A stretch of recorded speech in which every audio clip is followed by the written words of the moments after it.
tous. Alors, pour ce premier cours,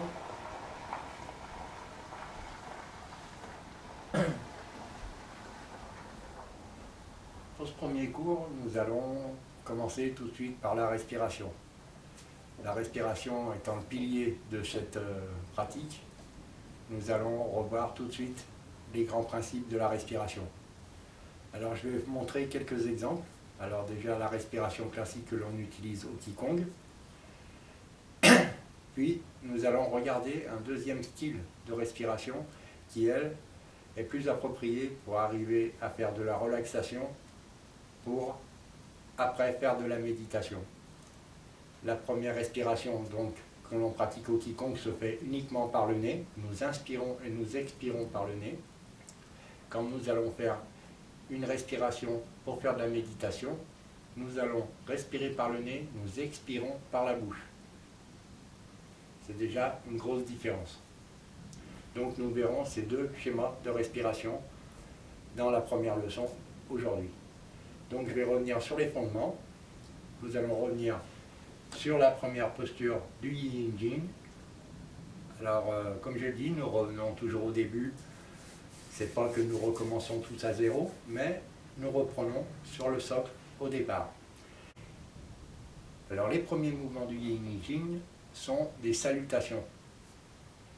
Dans un premier temps, nous allons nous recentrer sur nous-mêmes.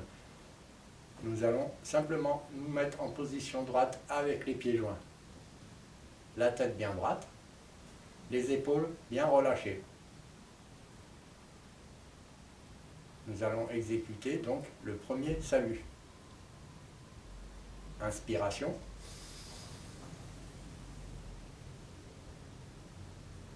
Expiration.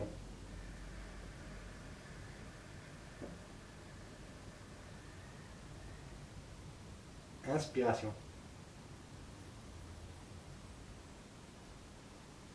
Expiration.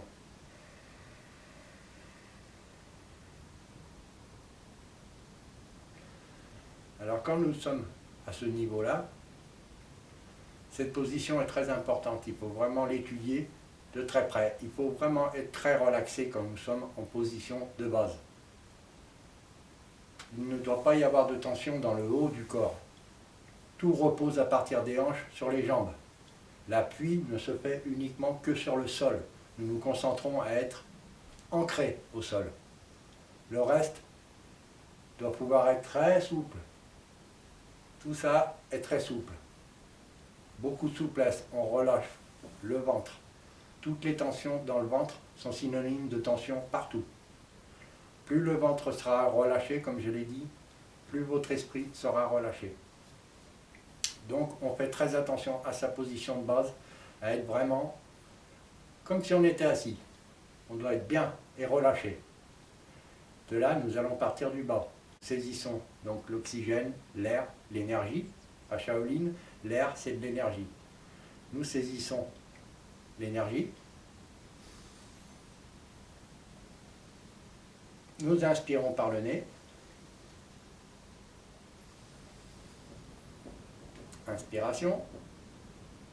Expiration. Mes épaules tombent en même temps que les bras. Nous relâchons. Je ne fais pas que descendre les bras.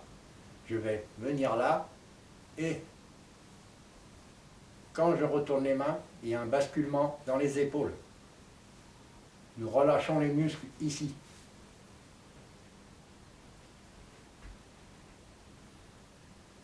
Inspiration. Nous sommes donc en tension et on relâche la tension. Expiration. Le ventre se creuse. Inspiration.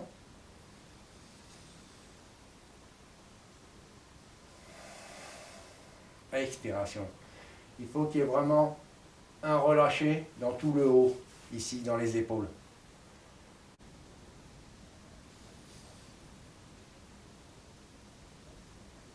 Expiration.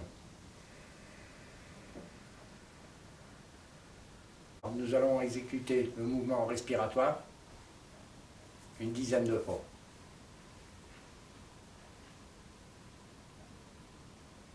Premier salut.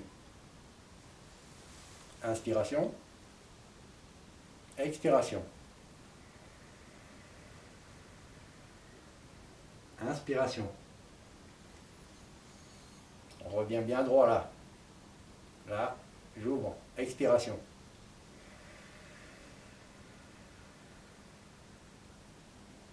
Inspiration.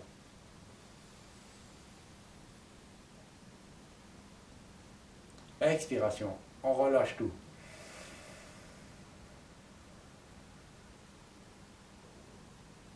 Inspiration.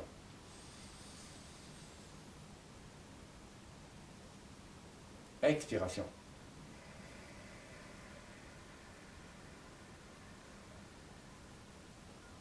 Inspiration.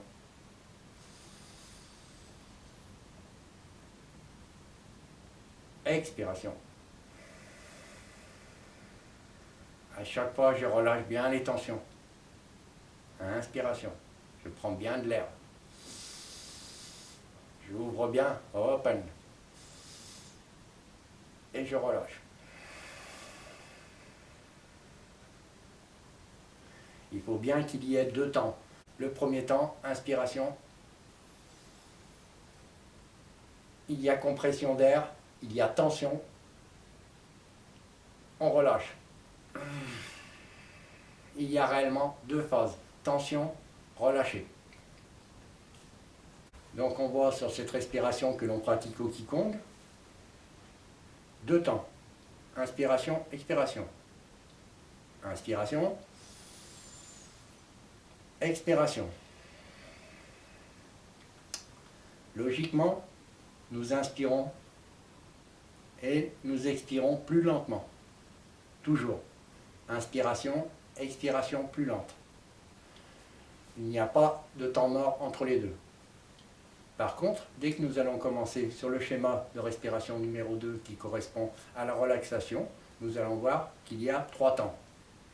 Alors on reprend. Étirement vers le haut. Inspiration. J'ai fait le plein. Je retourne. J'expire.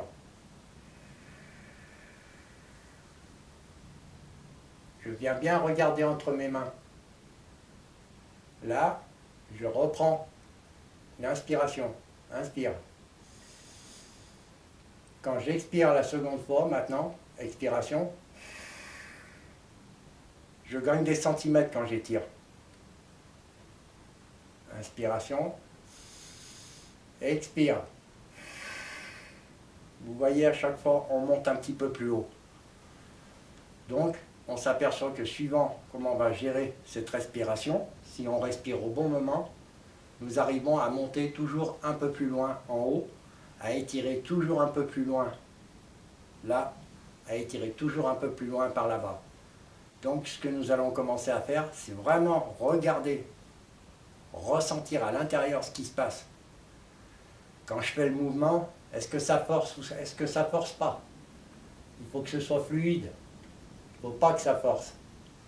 Je suis là, je reprends mon souffle.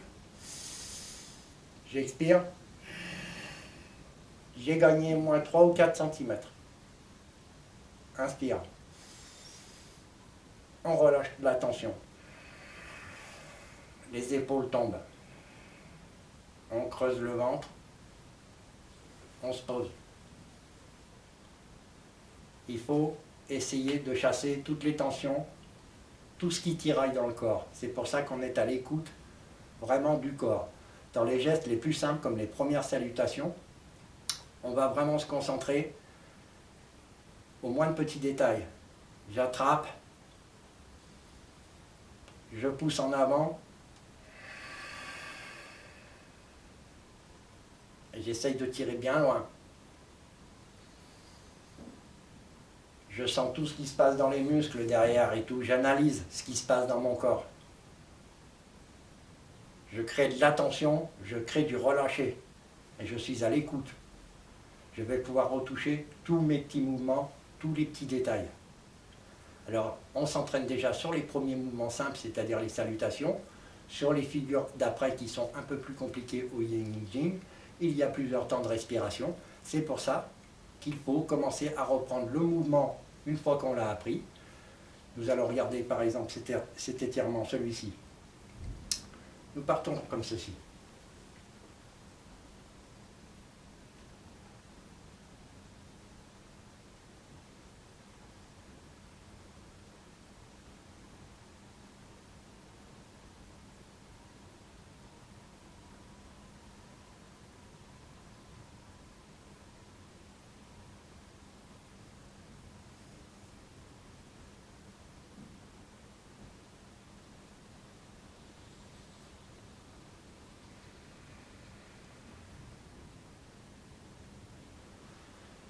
Quand je fais ce mouvement,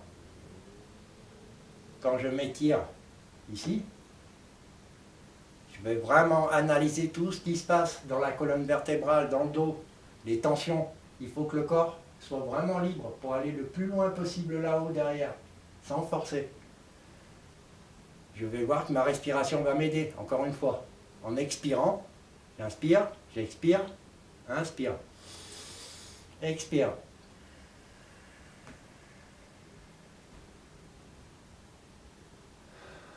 Inspire, quand je reviens.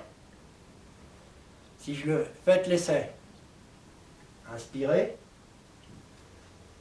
refaites le geste en expirant. Vous verrez la tension qu'il y a entre inspirer ou expirer sur ce mouvement simplement. Vous partez comme ceci. Inspiration.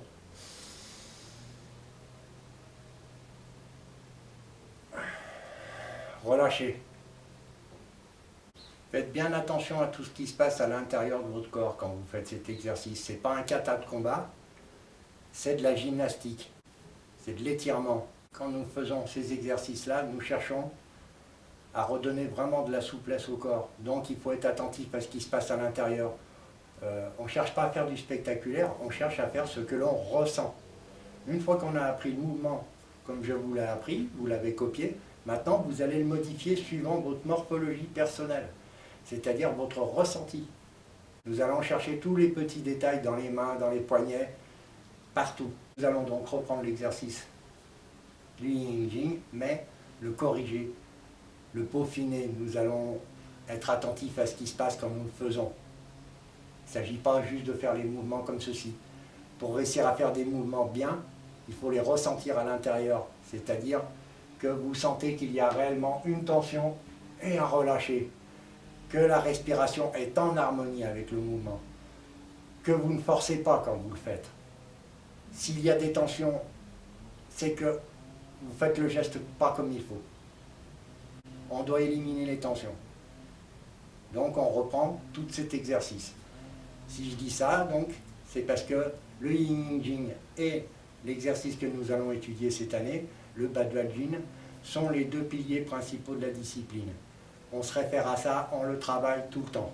C'est pas, vous le travaillez cette année, vous le travaillerez l'année prochaine, vous le travaillerez dans 10 ans. Donc, il faut s'y habituer.